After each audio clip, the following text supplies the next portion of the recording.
राजन, ये तुमने क्या अनर्थ कर दिया। मैं इस जंगल को बचाने के लिए घोर तपस्या कर रहा हूँ और तुमने इस हिरन को बिना अपराध मार डाला। तपस्वी, शिकार करना मेरे जैसे सर्वश्रेष्ठ राजा की पहचान है। वैसे भी मैं हर रोज इस जंगल में आकर शिकार करता हूँ। शिकार करना मेरा परम उद्देश्य है तपस्वी। हे घमंडी राजा, तुमने मेरी आंखों के सामने एक बेबस जीव की हत्या की है। जा, मैं तुझे श्राप देता हूँ, एक दिन तुम्हारा पूरा परिवार शिकार हो जाएगा और तुम अपने राजमहल में अकेले पड़ जाओगे, अकेले। जब तुम्हें पता चलेगा जीवन का मूल्य क्या होता है। ऐसा कुछ नहीं होगा। मेरे पास इस पूरे राज्य की ताकत है। मैं मौत को भी अपनी मोहताज बना सकता हूँ। आप जैसे पाखंडी तपस्वी लोगों को श्राप देकर भयभीत कर सकते हैं, इस शमशेर सिंह को नहीं। देखना, एक दिन ये घमंड तुम्हें ले डूबेगा। शिवगिरी राज्य एक बहुत बड़ा और सुंदर राज्य था। वहाँ राजा शमशेर सिंह राजपाट की बागडोर संभाला करते थे। शमशेर सिंह को अपनी ताकत पर काफी ज्यादा घमंड था, क्योंकि उनके पास प्रजा की शक्तियाँ और सैन्य बल था। राजा की बहुत ही खूबसूरत रानी थी, जिसका पुत्र राजकुमार उदय था। एक दिन राजकुमार उदय शाही बाग में ताजी ताजी हवा का आनंद ले रहे थे। तभी वहाँ पर राजा शमशेर सिंह आ जाते हैं। राजकुमार उदय, हम चाहते हैं कि आप भी हमारी तरह जंगल में शिकार खेल के आओ। हम भी तो देखे आप कितने बहादुर हो। नहीं पिताजी, मैं अकेला जंगल में शिकार करने नहीं जाऊंगा। ठीक है, आप हमारे पड़ोसी राज्य के मित्र के पुत्र विक्रम को अपने साथ ले जाइए। उन्हें भी शिकार खेलने का बड़ा शौक है। जैसी आपकी आज्ञा पिताजी।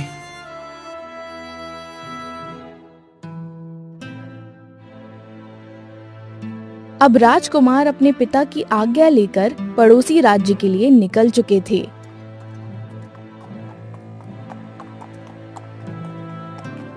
पड़ोसी राज्य के राजकुमार विक्रम को अपने साथ लेकर जंगल में शिकार करने के लिए निकल चुके थे। उदय, तुम काफी ज्यादा डरपोक हो। मैं तो शिकार खेलने अकेला जाता हूँ। मेरी तरह बहादुर बनो। ऐसा कुछ नहीं है मित्र, मैंने सोचा तुम्हें शिकार करने का बड़ा शौक है, इसीलिए साथ में तुम्हें बुला लिया। ओहो हो, वो तो घने जंगल में जाने के बाद ही पता चलेगा कि कौन पहले शिकार करता है। अगर मैंने पहले शिकार को मार गिराया तो तुम्हें मेरी शादी राजकुमारी मिथिला से करवानी होगी, और अगर तुम मेरे से पहले शिकार को मार गिराओगे तो मैं तुम्हारी शादी अपनी कौशल्या से करवा दूंगा। मुझे तुम्हारी शर्त मंजूर है मित्र, चलो आगे बढ़ते हैं। अब उदय और विक्रम दोनों घने जंगल के अंदर चले जाते हैं। तभी उन्हें एक खरगोश भागता हुआ दिखाई देता है।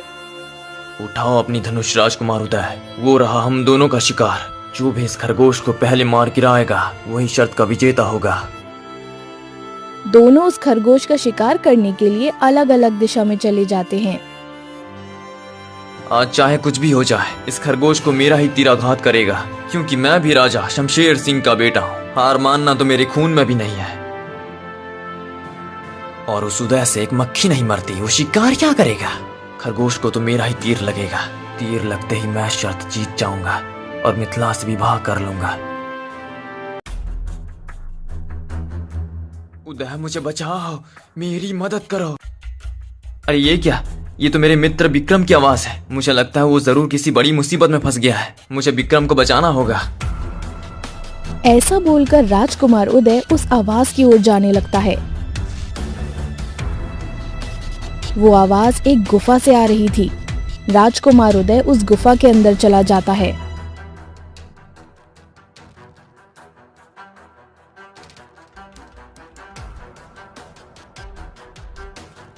उदय, मुझे बचाओ, मेरी मदद करो। ओए, फंस गया राजकुमार उदय, तू मेरे चंगुल में खुद चल कर आया। अच्छा, मेरे मित्र की आवाज तुम निकाल रहे थे, लेकिन तुम मुझे क्यों फंसाना चाहते हो? मैंने तुम्हारा क्या बिगाड़ा है? सिर्फ तुम्हें नहीं, तुम्हारे मित्र विक्रम को भी अपने षड्यंत्र में फंसाना चाहता हूँ। तुम दोनों शिकार करने निकले हो और खुद मेरे शिकार हो गए हो। ऐसा बोलकर जादूगर जिम्बोला वहाँ से गायब हो जाता है। इधर राजकुमार विक्रम उस खरगोश को ढूंढ रहा था। तभी वहाँ पर जादूगर जिम्बोला आ जाता है और खरगोश का रूप धारण कर लेता है।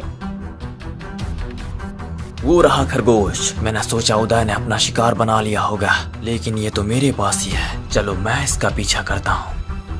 ऐसा बोलकर राजकुमार उस जादूगर जिम्बोला बने खरगोश का पीछा करने लग जाता है। वो खरगोश राजकुमार विक्रम को उसी गुफा में लेकर आ जाता है जहाँ राजकुमार उदय को कैद किया गया था।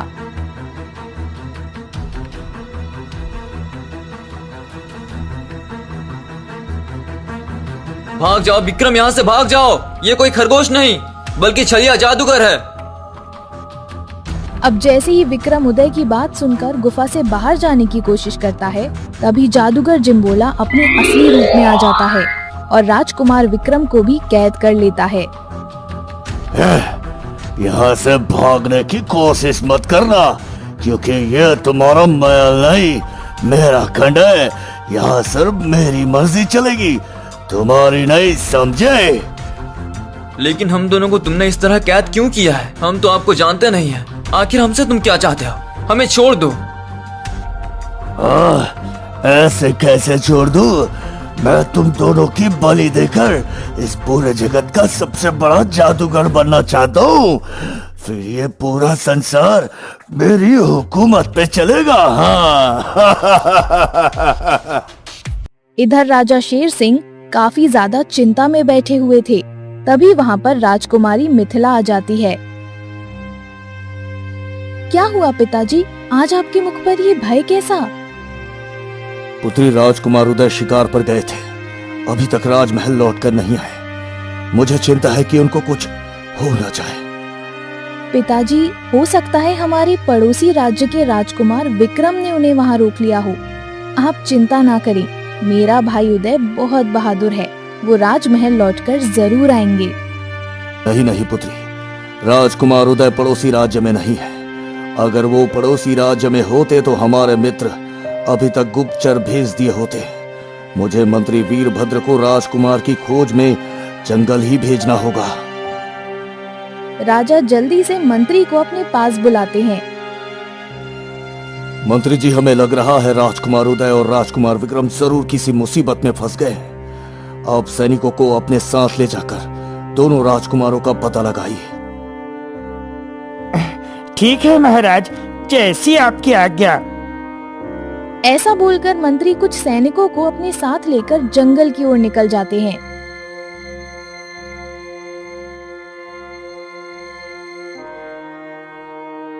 वो पूरे जंगल में दोनों राजकुमारों की छानबीन करते हैं, लेकिन उन्हें राजकुमार कहीं पर दिखाई नहीं देते हैं।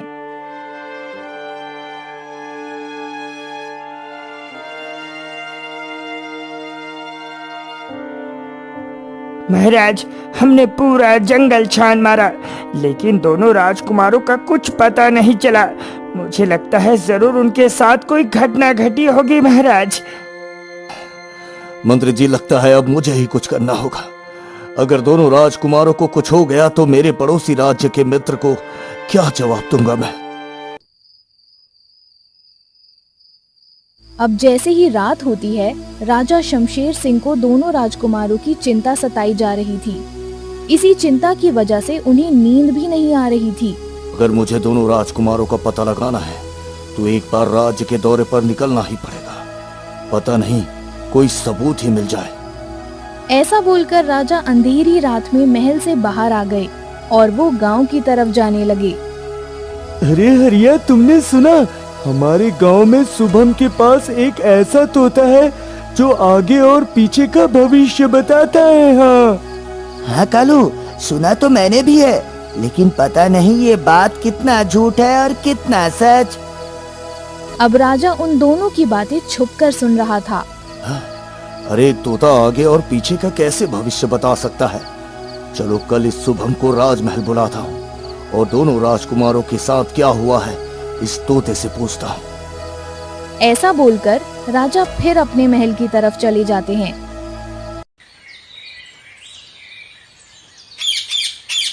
अगली सुबह राजा शमशेर सिंह शुभम को तोते के साथ राजसभा में बुलाते हैं।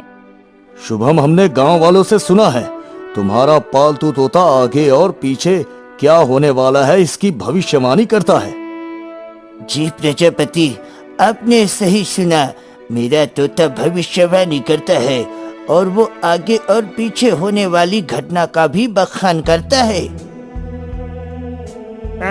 शुभम, अगर तुम्हारी बात झूठ निकली तो तुम्हें कारावास की सजा भी हो सकती है, पहले ही सोच लो। हाँ महाराज, ये तोता अद्भुत है।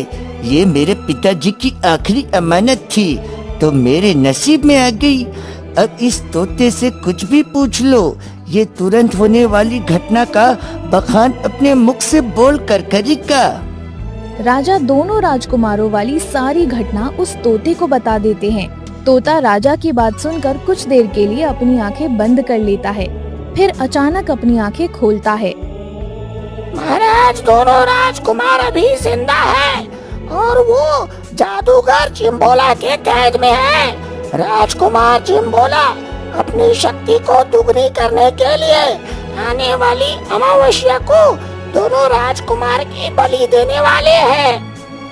हे तोते, हमें ये बता दो कि ये जादूगर जिम्बोला दोनों राजकुमारों को कहाँ पर कैद कर रखा है।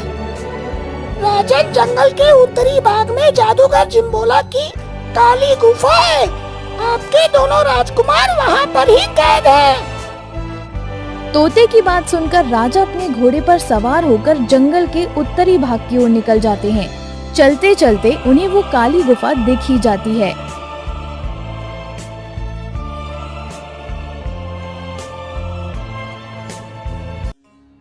जादूगर जिम्बोला, छोड़ दे मेरे राजकुमारों को। मैं तुम्हें तुम्हारे षड्यंत्र में कामयाब होने नहीं दूंगा।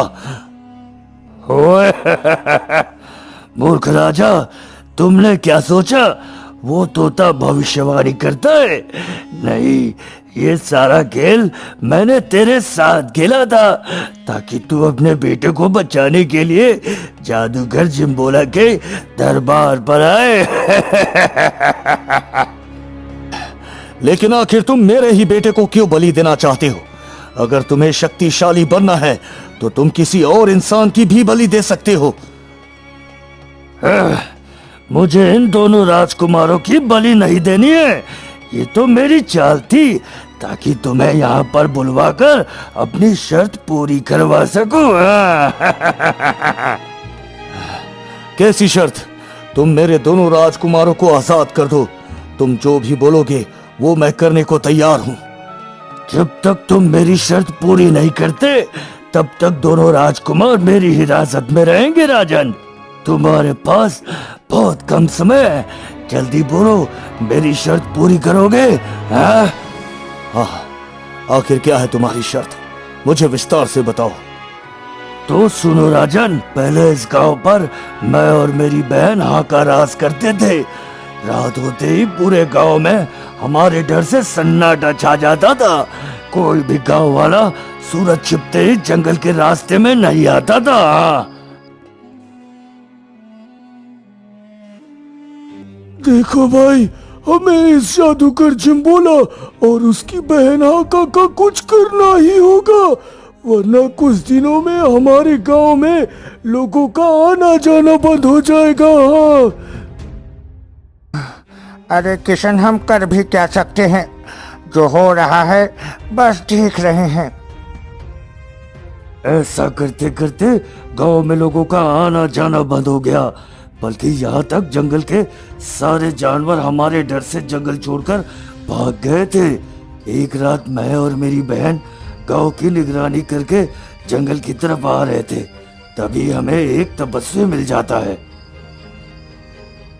तपस्वी, ये जंगल हमारा है और तुमने इस जंगल के रास्ते से आने की गुस्ताखी कैसे की? लगता है तुम्हें हमारा भय नहीं है। बेटी, तुम अभी ना समझो, ये जंगल, पानी और हवा ईश्वर ने सभी को प्रदान की है। इस पर ना तो तुम्हारा हक है और ना ही मेरा।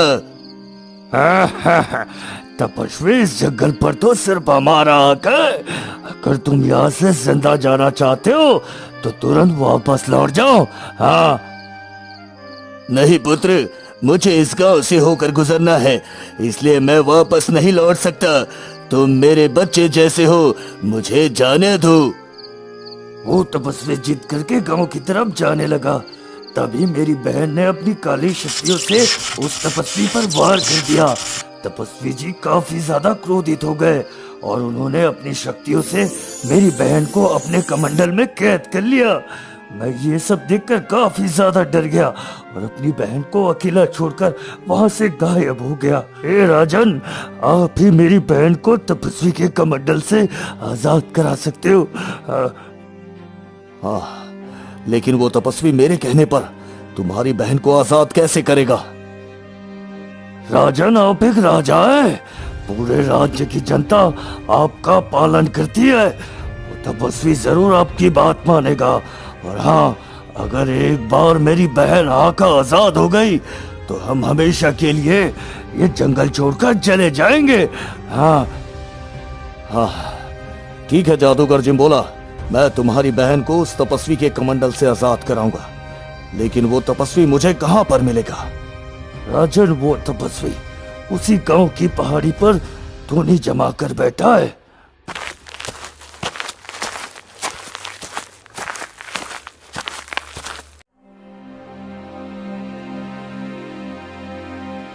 राजन, आप यहाँ पर? आखिर आपको मेरी क्या जरूरत आन पड़ी राजन?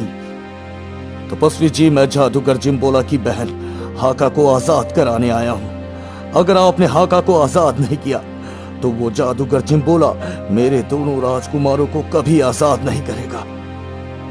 ठीक है राजन, मैं इस जादूगरनी को आजाद कर दूंगा, लेकिन मेरी भी 3 शर्तें हैं जो आपके सिवाय और कोई पूरी नहीं कर सकता। ठीक है तपस्वी, आप अपनी तीनों शर्तें बताइए, मैं उन्हें जरूर पूरी करने की कोशिश करूंगा। राजन, मेरी पहली शर्त यह है कि आपको रहस्यमयी तालाब का जादुई पानी लाना होगा। मेरी दूसरी शर्त यह है कि आपको जादूगर जिम्बोला की जादुई छड़ी उससे छीननी होगी।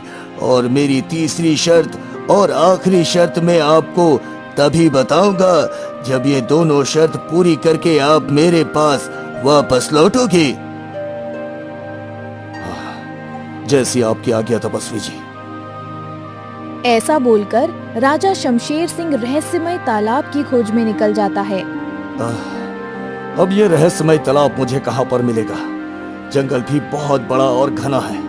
मैं इस जंगल के बारे में कुछ नहीं जानता हूँ। राजा ऐसे सोचते हुए जंगल के रास्ते से जा ही रहे होते हैं, तभी उन्हें एक तालाब के पास औरत दिखाई देती है जो एक पानी के भरे मटके के पास बैठी हुई थी। क्या हुआ आपको? आप इस तरह मटके को क्यों घूर रही हो?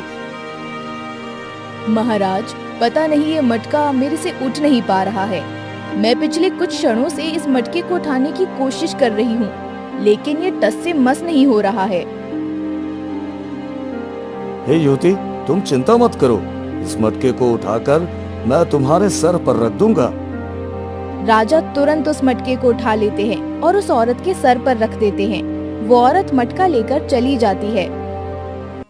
अरे ये मटका तो बहुत आसान तरीके से उठ गया, लेकिन ये युवती ऐसा क्यों बोल रही थी कि मटका उससे उठ नहीं रहा है? जरूर इस युवती ने मेरे से झूठ बोला है। मुझे इसका पीछा करना होगा। अब राजा भी उस युवती के पीछे पीछे जाने लगता है। चलते चलते वो युवती एक बहुत बड़े तालाब के पास आकर गायब हो जाती है। राजा शमशेर सिंह ये सब देखकर अचंभित रह जाते हैं। अरे ये क्या? इस तालाब के पास आते ही वो युवती गायब हो गई। जरूर ये तालाब कोई मायावी तालाब है। मुझे लगता है तपस्वी की पहली शर्त वाला रहस्यमय तालाब यही है। मुझे जल्द इसका जादुई जल ले लेना चाहिए।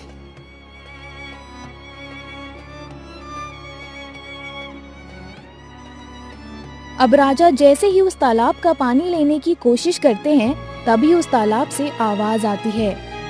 रुक जाओ राजन, जब तक मेरे 3 प्रश्नों का उत्तर मुझे ना मिल जाए तब तक तुम इस जल को छू भी नहीं सकते। अगर तुमने इसे छूने की भी कोशिश की तो तुम उसी जगह पर भस्म हो जाओगे। हाँ, लेकिन आप कौन हो? सामने आओ। तभी अचानक उस तालाब से एक सुंदर मानुष प्रकट होता है। राजन, मेरा नाम जलाद है और मैं इस रहस्यमय तालाब की निगरानी का काम करता हूँ। तुम मेरे 3 सवालों का जवाब दो और इस जादुई पानी को यहाँ से ले जाओ। ठीक है, मैं तुम्हारे तीनों सवालों का जवाब देने के लिए तैयार हूँ।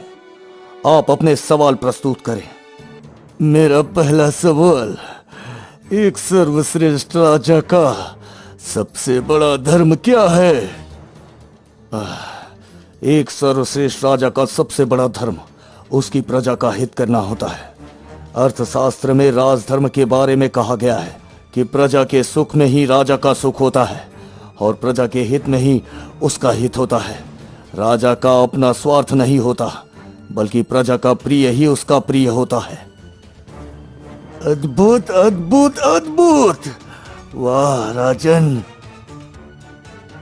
मेरा दूसरा सवाल, मनुष्य का सबसे बड़ा मित्र और सबसे बड़ा शत्रु कौन है? मनुष्य का सबसे बड़ा मित्र और सबसे बड़ा शत्रु उसका मन ही होता है। मन एक ऐसा मित्र है जो सही मार्ग भी दिखा सकता है और सही मार्ग भुला भी सकता है। अति उत्तम राजन, अति उत्तम। मेरा तीसरा सवाल ये है कि एक सिद्ध पुरुष की क्या पहचान होती है? हे जलाद, सिद्ध पुरुष वो होते हैं जिनकी कोई इच्छा नहीं होती। परमात्मा की स्मृति, योग साधना से ही उन्हें तृप्ति मिलती है। वो जो संकल्प करते हैं वो सिद्ध यथार्थपूर्ण होता है। उनके बोल जैसे कि वरदान के लिए होते हैं। वाह प्रजापति, आपने मेरे तीनों प्रश्नों के उत्तर बखूबी दिए। आप मेरा जादुई पानी ले जा सकते हो। राजन, तुम्हारा कल्याण हो, कल्याण हो। ऐसा बोलकर जल्लाद वहां से गायब हो जाता है। अब राजा उस रहस्यमय तालाब का जादुई पानी लेकर वहां से चल दिए और सीधे जादूगर जिम्बोला के पास आ गए।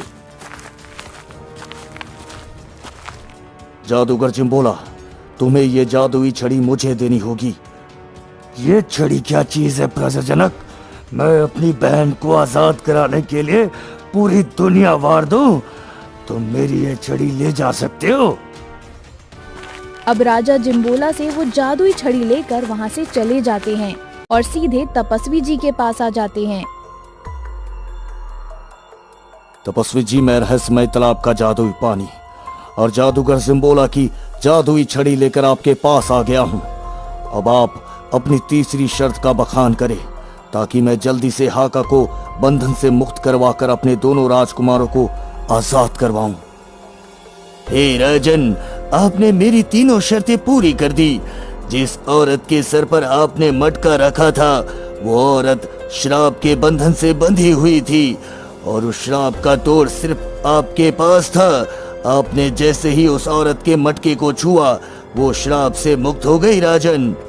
राजन, मैं जादूगर जिम्बोला की बहन हाका को अपने कमंडल की कैद से आजाद करता हूँ। तपस्वी ऐसा बोलकर मंत्र पढ़ने लगते हैं और कुछ ही देर में हाका को आजाद कर देते हैं। राजा जादूगरनी हाका वहां से चले जाते हैं।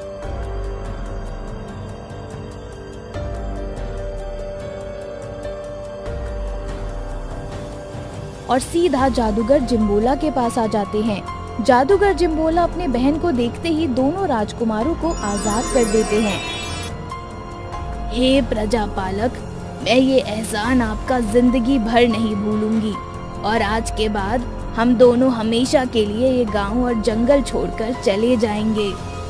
मैं आप तीनों से माफी मांगना चाहता हूँ। ये सब षड्यंत्र मैंने अपनी बहन हाका को आजाद कराने के लिए रचा था। मुझे माफ कर दो।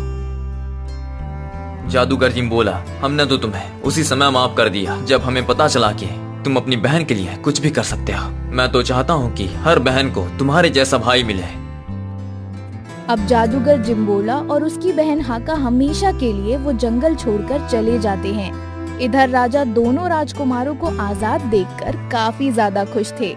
राजकुमार उदय, हमें माफ कर दो। हमने ही आपको शिकार के लिए बोला था। अब हम कभी भी आपको शिकार के लिए नहीं कहेंगे।